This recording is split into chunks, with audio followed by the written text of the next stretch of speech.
But there were also many demons who had no such places or could not reach them in time. What did these demons do? Well, apparently they buried themselves underground. Like this dude, I said while looking at the freshly dug and closed soil. I put a little focus on my eyes and I was able to see through the ground. Lo and behold, a demon was sleeping underground like a corpse. Sometimes, they would even dig out whole tunnels to stay away from the sunlight. I took out my Nichiren blade and stabbed the ground. He was buried very shallow, so my blade was able to pierce him right at his throat. His body soon disintegrated, and he died even without realizing it. I eventually stumbled upon Rengoku as well on the 6th day. We decided to stick together from then on and we hunted the demons together. On the last night of the final selection, we did not even have to hunt demons as most of them were annihilated and the survivors hid very well and refused to ever surface again even during the night. And just like that, the trial came to an end. I passed. With flying colors, might I add. .. Slash slash slash slash slash slash slash slash slash slash slash slash slash slash slash slash slash slash slash. Welcome back to all the remaining participants and congratulations to all of you. I am glad to see you are safe. Lady Amane said while the sun slowly rose on the horizon. The final selection had ended and other than Rengoku and I, there were a total of 12 more participants who were able to survive through the week. The number surprised me quite a bit as I remembered only 6 or so people passed when Tanjiro took the test. But then when I thought about it, it made sense that there were more survivors, considering I went on a demon killing spree. From today onwards, all of you are officially demon slayers. First of all, we will all issue uniforms for you, so we must take your measurements. So please, be patient with us and stay put. Secondly, all of you will have your rank engraved on the back of your hand. I'm sure most of you are not familiar with the Demon Slayer ranking, so let me explain. Lady Amane said, and she went on to explain how the ranking works and what must be done to reach each rank. The rank goes like this. 1. Kino. 2. Kinodo. 3. Hino. 4. Hinodo. 5. Tsuchino. 6. Tsuchinodo. 7. Kanu. 8. Kanodo. 9. Mizuno. 10. Mizunodo. All of us were assigned the rank of Mizunodo and we would have to climb up the ranks from there. There were also the Hashiras, or pillars as they called them, but those were said to be impossible to achieve for most people. Well, not for me though. Ha ha ha ha ha, I would be sure to reach the rank of Hashira and take my father's duty upon my shoulder. And him too. Now on to the next topic. Lady Amane said, and she clapped her hand. Her action made me alert and focused, so I was able to see the disturbance in the air. I followed it and turned around. I saw 13 crows flying towards us and they all flew down to each of the participants. Except me. A bird did fly near me, but it was not a crow.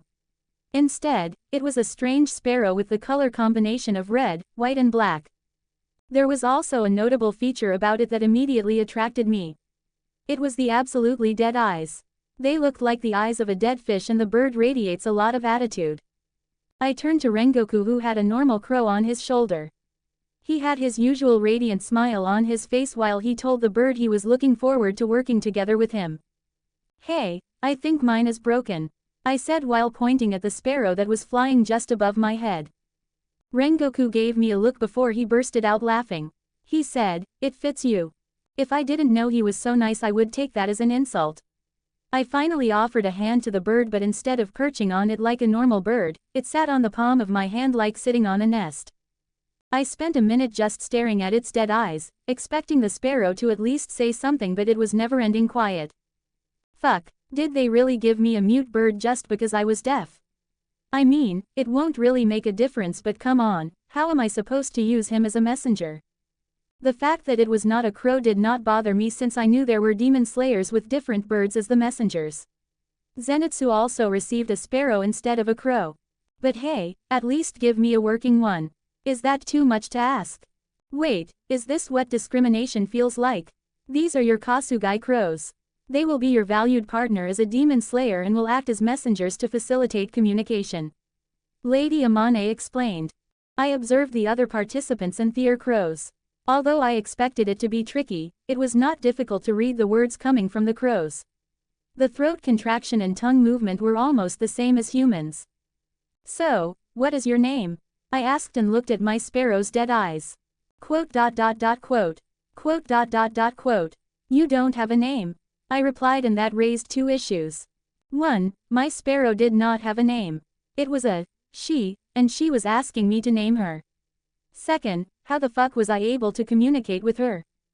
I knew the world of Demon Slayer had many supernatural elements, with ghosts teaching the character and demons basically having magic spells, but I really wanted to know how I was able to understand her completely. She was staying so still, so maybe it was something about her eyes. Nope, they were as dead as ever. I shook my head and stopped thinking about it. Instead, I used my brain to come up with a name for her. How about I call you Crow? I said to the sparrow. She looked me dead in the eyes and said it was too lazy and she would not appreciate being associated with her annoying colleagues. Raven then, I said. It was close to what she was, which was a Kasugia crow, and her dead eyes and attitude reminded me of Raven from Teen Titans. From now on, you are Raven, I said, and she jumped on top of my head and made a nest on my hair.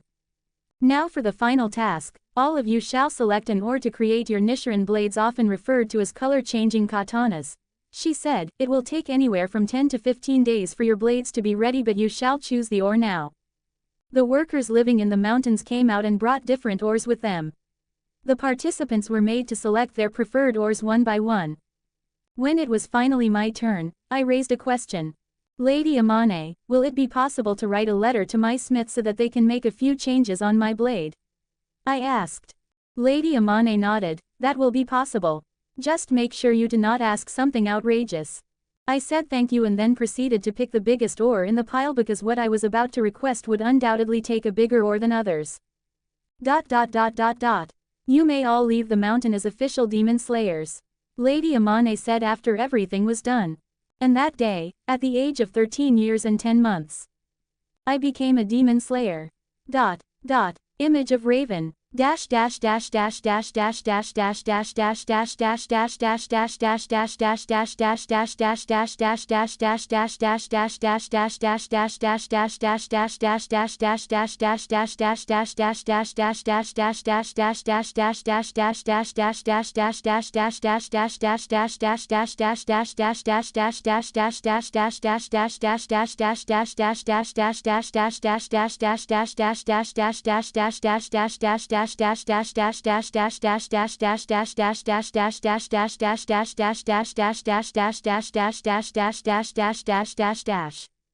Join my Patreon to participate in polls and read 2 weeks worth of chapters ahead.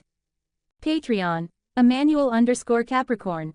40 comments, 0 vote. The Wandering Swordsman. Author. It's Saturday, literally the worst day of the week for faithful readers, because most authors took break today as well, making it so that there are barely any updates of books.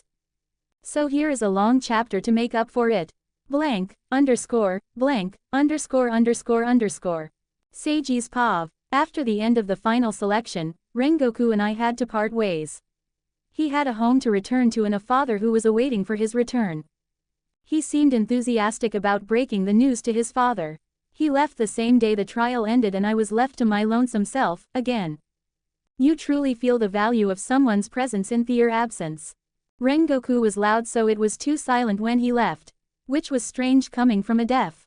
I contemplated what to do for the next 10 days. I could return to my own home, but that felt like a bad idea when my house was around 14 days away. I did not have any relatives nor a friend whom I could visit. Heck, I did not have a sensei who trained me to become a demon slayer, or else I would have ran to him for an embrace and pretend like I accomplished something significant. In the end, it was just me and Raven, who, by the way, had decided to make my hair her permanent nest. Luckily she was smart enough to be not shit and stuff on my head. I will shave my head if you get too annoying, I said while walking along the path that led to somewhere I did not care enough to know. Raven gently tapped on my head and said I would never shave my head because I cared too much about my looks. Quote. It was true. As I said before, I like beautiful things and I wouldn't like myself if I were not beautiful. And I did not mean that on a genetic level, but on how I maintain my looks. I was always clean and neatly trimmed. I wouldn't like it even if the tiniest hair was out of order in my body or the smallest blemish marked my clothes. All of which might seem redundant to most, but not for me and my eyes. I was also quite picky with how I dressed, preferring to wear things that suited me. Whatever I wore must be neat and tidy and fit me perfectly. I was also called a poor fashion enthusiast in my past life. So yes, I would never shave my head because I looked better with wavy exotic purple hair. Where are we going? Raven asked by tapping her small feet on my head. Nowhere, I said, we are going to roam around the mountains and forests like a ronin while waiting for my first mission in Nichiren Blade. And of course, we will also kill any demons we encounter. I said, continuing my journey. Now a question might pop into your head. How could I communicate with Raven? The answer was Morse code. I learned Morse code way back in my past life and in this life as well. When I was facing the examination of Chugako, which I took out of necessity for my inheritance, I actually chose Morse code as a substitute for Viva Voice, which was an exam I was not able to take due to being deaf. It was a special privilege to select any subject of my liking in place of Viva Voice due to my disability.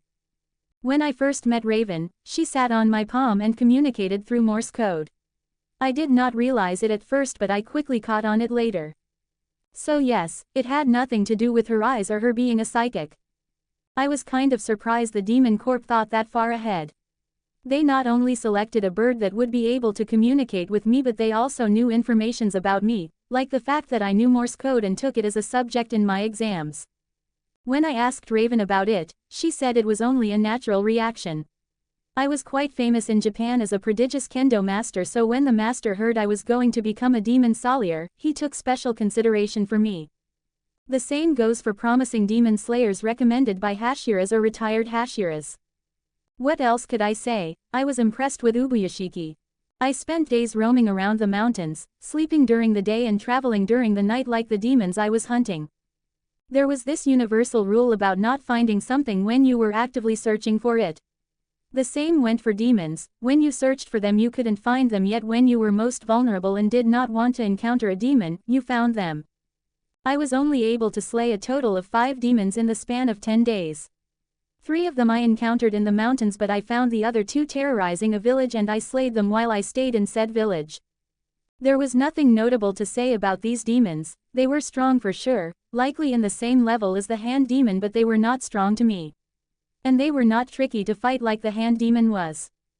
The 2 of them who had blood demon art had very basic powers like the ability to grow blades in their body and hair that could turn into sharp tentacles.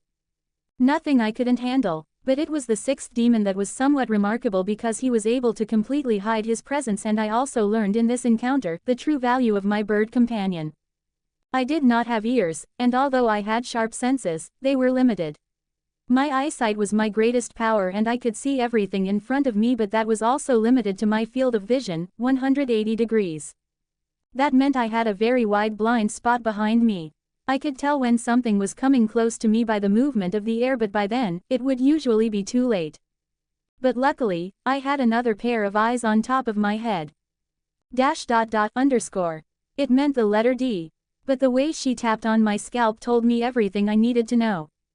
D. Danger. I pivoted on my heels and turned around just in time to pull out my katana and block the demon who tried to plunge his claws into my back and take out my heart. His claws met my blade and a bright spark lit up the darkness. With the alertness of a person close to death, I quickly redirected his hand and sliced at his neck. My movement was ever so perfect and swift even in times of panic. But a weird sight greeted me.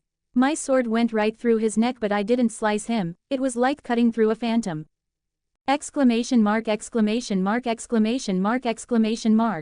was a blood demon art.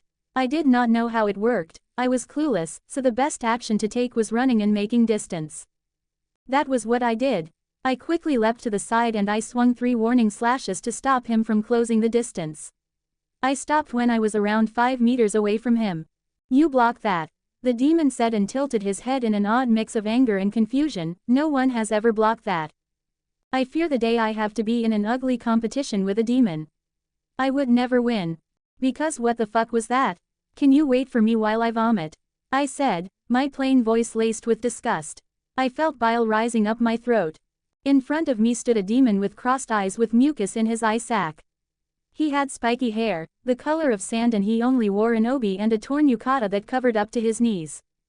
Putting aside the ugliness and the triggering asymmetrical shape of the demon, I analyzed him to determine his strength and blood demon art. It was not difficult to see him for what he was. All truths laid bare before my eyes. His body is intangible. I could tell this instantly because many indications point towards that. The first thing was that I could not see the inside of his body, and my X-ray vision failed. The air was phasing through his body, I could see it clearly with my eyes. There was also this weird aura surrounding his body which told me something was going on with him. His blood demon art was intangibility. That would explain the lack of sound in his steps and his non-existent smell. Both senses which I trained to make sure no one could sneak up on me from behind were meaningless to him. I don't like the way you are looking at me, human. Do you think you will survive just because you are a demon slayer? He asked. I got news for you, I have a thing for demon slayers' flesh and I have killed countless of them. He burst forward with incredible speed.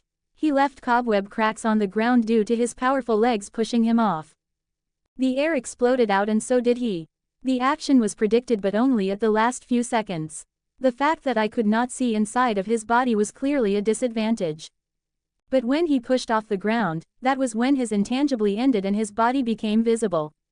I learned many things from that and he also told me many things about himself. He could become intangible but he could not attack while doing so. He also could not make parts of his body intangible, it was either all or nothing.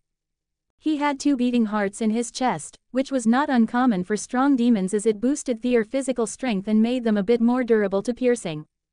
A peek at his muscles told me that he was exceptionally fast and was built for speed. But he lacked the sheer strength of most demons his caliber. Flame breathing. Second form. My breath turned into flames and my sword left a trail of fire as I swung vertically upwards. It created a perfect arc that went up like the sun. Rising scorching sun. The demon's smile widened and he turned intangible. His movement became even bolder and he phased right through my attack and through me. I immediately turned around to see him shoot towards the forest. He landed horizontally on a tree before he launched himself at me again like a cannon. The branch of the tree was blown apart due to the sheer force. You're dying, he screamed. I turned my blade sideways and threw a horizontal slash at him but just like before, he phased through my blade and right through my body. Ha ha ha ha ha, he laughed like a hyena. He thought he had gotten to my head. He was infinitely amused seeing my attacks become void in front of his blood demon art. My lips curved too. This must be his usual strategy. Normal people could not differentiate when he was intangible or not, so he would attack multiple times from different angles like this. He constantly put the opponents on edge until he found openings he could take. Or better yet, he let his enemies tire themselves out. Humans were not like demons, exhaustion was a big issue for them. And it's not like they could ignore his bluff either, since they couldn't tell if he was intangible and he was literally too fast to even get a thought across. And in the case that they let their guard down, thinking he was about to fake another attack, he would make them regret that by taking their head. It was a flawless strategy as the enemy would inevitably fall. Unless they're me. Because I had an advantage, I could tell exactly when he was going intangible and when he was real.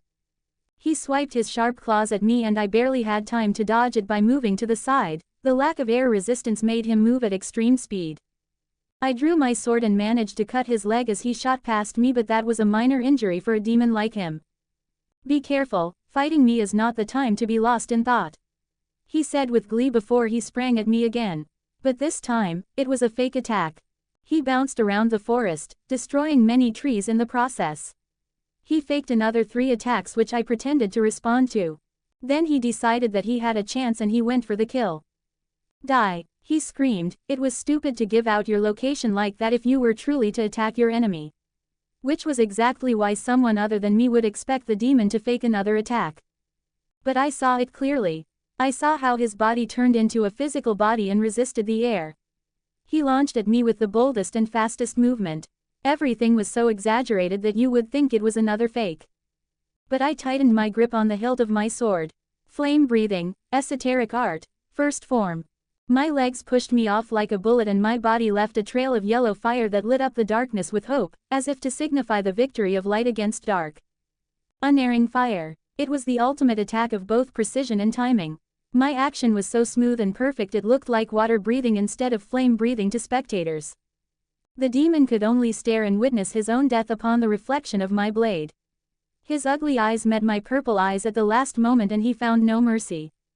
Even the tiniest fiber of my muscle did not hesitate while I chopped off his head in a single swing.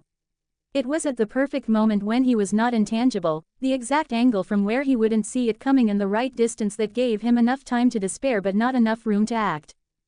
Disappear, vermin. My final words, and then his body disintegrated without even hitting the ground.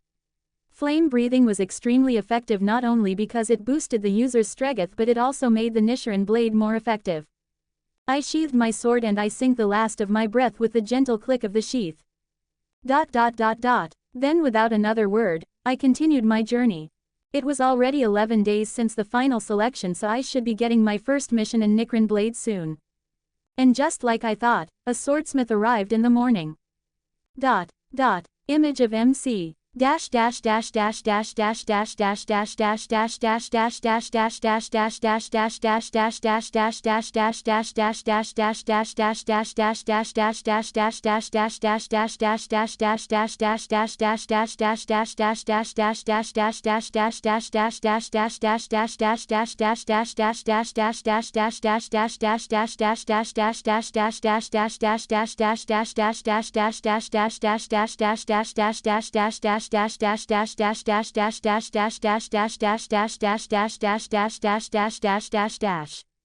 Author.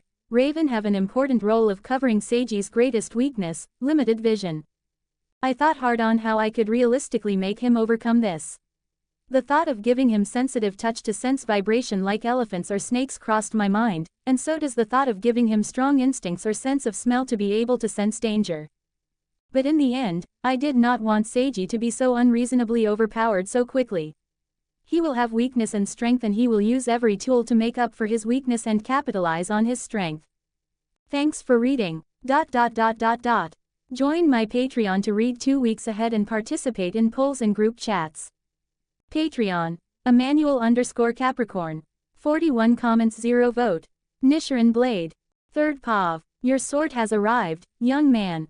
Get up. I was able to barely make out his words due to a mixture of drowsiness and the sudden brightness after closing my eyes for too long. I did a quick scan of where I was, under the shade of a giant tree in the Kabujitsu mountain. I remembered going to sleep under the shade after the sun had risen up. Good morning, sir, I said with a yawn while stretching my limbs. I rubbed my eyes to reduce the heaviness of my eyelids while the person in front of me released a sigh. It's afternoon, he said, and a quick peek at his attire told me that he was a Demon Slayer Corps swordsmith. He had the signature mask as well. Then good afternoon. I know you young demon slayers are working hard, but it's not healthy to live like that. A man is made to work during the day and rest at night, he said, and looking through his mask, I saw that he was on the older side. I'll keep that in mind, I said, although I was not sure if I would follow the advice. I didn't believe I would be able to sleep peacefully at night. Anyways, here is your Nichiren blade, he said, and revealed the giant long sword he was carrying behind him. I stood up and took the sword from his hand. It was just like a normal katana except it was twice as long and the hilt was also longer, allowing for a two-handed use. Never thought someone would order an odachi for demon slaying. I have only made such swords for ceremonial purposes, so I was unsure, but I really lucked out on that one, he said with a proud smile on his face.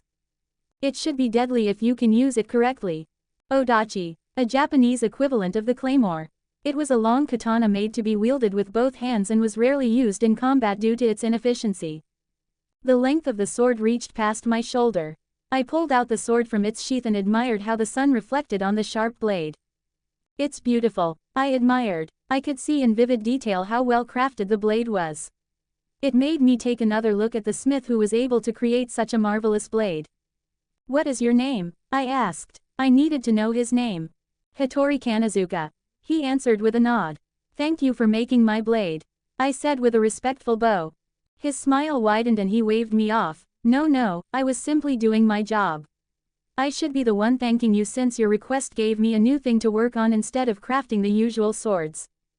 Enough pleasantry, come on, take out the sword. You know the reason why as swordsmiths always deliver the Nichiren blade personally is because we want to see the color changing, so don't keep me waiting, he said. Right, I replied and withdrew the blade completely from its sheath. I was able to hold it in one hand with ease, and when I did, the sword started changing its color.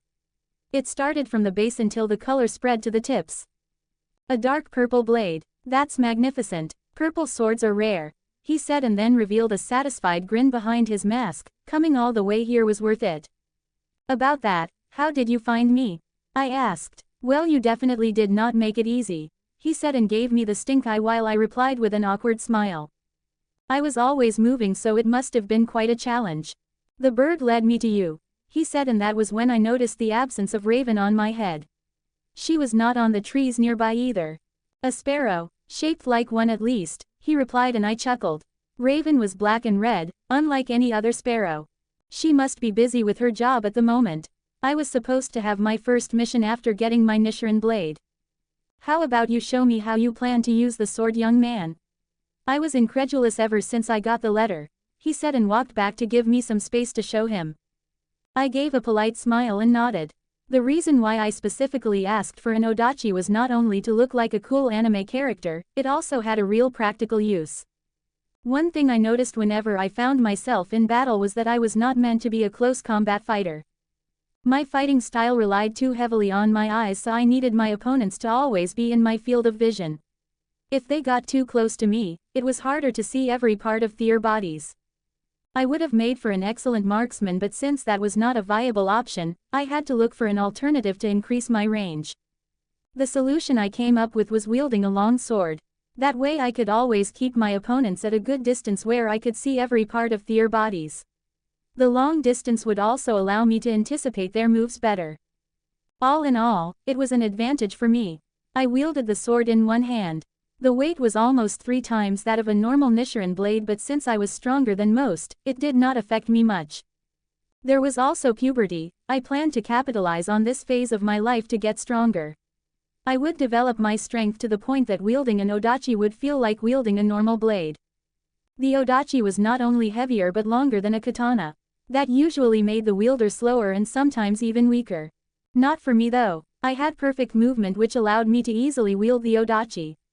It reduced all the waste movements that came with using an odachi. I was also able to balance the weight of the sword perfectly, which made the heavy weight nearly irrelevant when swinging. My eyes allowed me to perfectly read my opponent and the rhythm of battles. With this, I had impeccable timing, which should make up for my lack of speed. In short, I had perfect precision and timing to make up for the disadvantage that came with the odachi. And as one warrior once said, precision beats power and timing beats speed. Ready? I asked, but I did not look to see his reply. I brought my sword up above my head and I swung down at the tree that once provided me shade. I took in a gust of air to boost my body, and I used all the fiber of my muscles to apply torque on my blade. I sliced the tree with deadly precision. A small whirlwind erupted from my attack, and then the tree neatly slid off its trunk and fell on the ground. But that was not all, because I also cut 2 more trees which were behind the one I aimed for. My swing was so perfect that it created a wind blade that was able to cut down 2 more trees. The sound of the trees falling on the ground released a deep vibration on the ground. Wow! Hattori exclaimed and clapped his hands. I see, you have mastered the wind-breathing style. No wonder you would dare wield a longsword. Thank you, I still have much to learn, I said, finding no reason to correct him that I was not a user of wind breathing, and I did not use any breathing style in my attack for that matter. After that, I did other movements, and just like I expected, I did not struggle much to wield the sword. Although it would take some to be as familiar as a normal katana. Hattori and I chatted for a short while after that. I asked him in detail how made the sword. I also inquired if it would be possible for him to make a bow and Nichiren-tipped arrow for me in the future. It was a genuine idea I had for a weapon. In return, he asked me if he could look at my normal katana. I said yes and handed my katana to him. It was made of normal steel, but it was crafted by one of the greatest smiths in Japan. This is truly a work of art. Who was the swordsmith? He asked while inspecting the sword.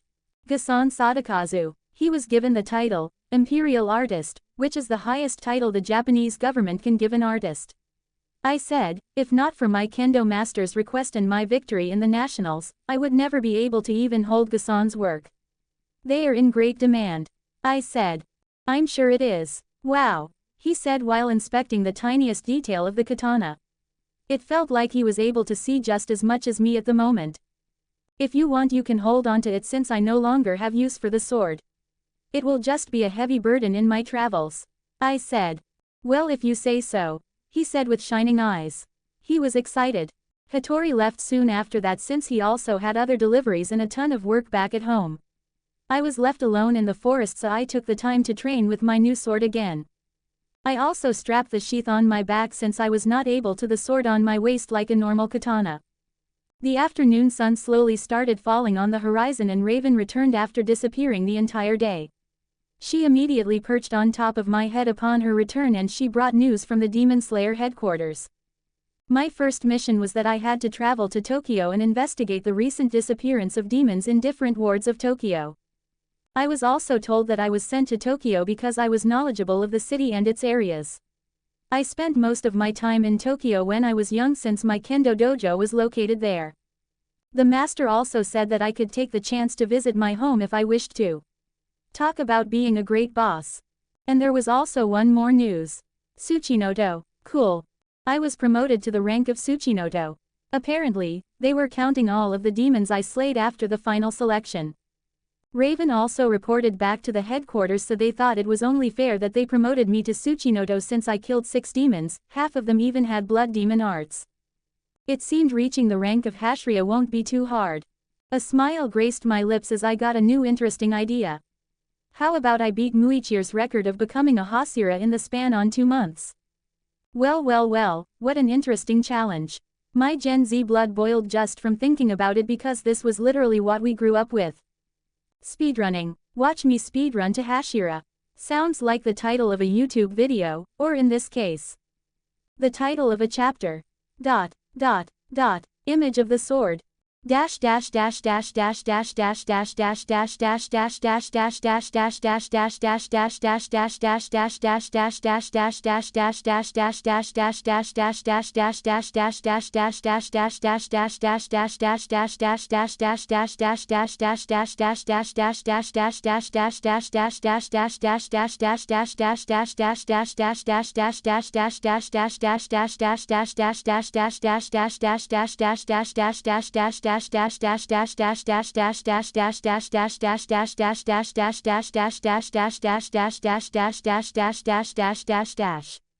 Author. I request stones. I want more people to read my story, so help me climb the rankings. And I give you more chapters. Equivalent exchange, like the way the universe intended. Support the author and get access to 2 weeks worth of advanced chapters by joining the Patreon. Patreon. Emmanuel_Capricorn. 49 comments 0 vote. First mission. Seiji's Pav. The journey to Tokyo was not long as it was the first time I was traveling with a destination in mind. I traveled through day and night without stopping. I also used steroid breathing constantly to increase my running speed, so in just one day, I was able to cover a distance that would have taken other people a week. I did not stop to hunt demons, nor did I stop to even eat or sleep. I just ran and ran until my body felt like it was on fire. It was almost as bad as the time I trained with Rengoku. Many would criticize my stupidity. Why was I overexerting myself when I was about to face demons when I reached Tokyo? Was I not just reducing my chance of survival? Absolutely true, but that was the difference between a speedrunner and the rest. While everyone saw stupidity, I saw the 6 days I saved. In all seriousness, I knew myself and my body the best. I would never tire myself out to the point where I was vulnerable. So when I reached the city of Tokyo, I was out of breath and tired, but that was about it. I did it, Raven. What did I tell you about not underestimating the insanity of a speedrunner? I said with a smile as I looked upon the bright streets of Tokyo in the evening. It was truly a marvel to see the bright lights, the trains, and the bustling streets in the early 20th century. The buildings were tall and they stood side by side along the busy road. It would take a bit more to impress a modern guy like me, but I could see how village boys like Tanjiro would lose their shit when they see Tokyo. I looked at my reflection in one of the windows of the building to see Raven. She still had the eyes of a dead fish in front of such a spectacle. She gave 0 fucks about the city. I shook my head in defeat and began walking along the roads with the pedestrians. I may have reached Tokyo, but I still did not know exactly where I was. I saw a bright light in the distance and just ran towards it. The first thing I should do was find out which ward I was in. Then I would head towards the ward with the missing people.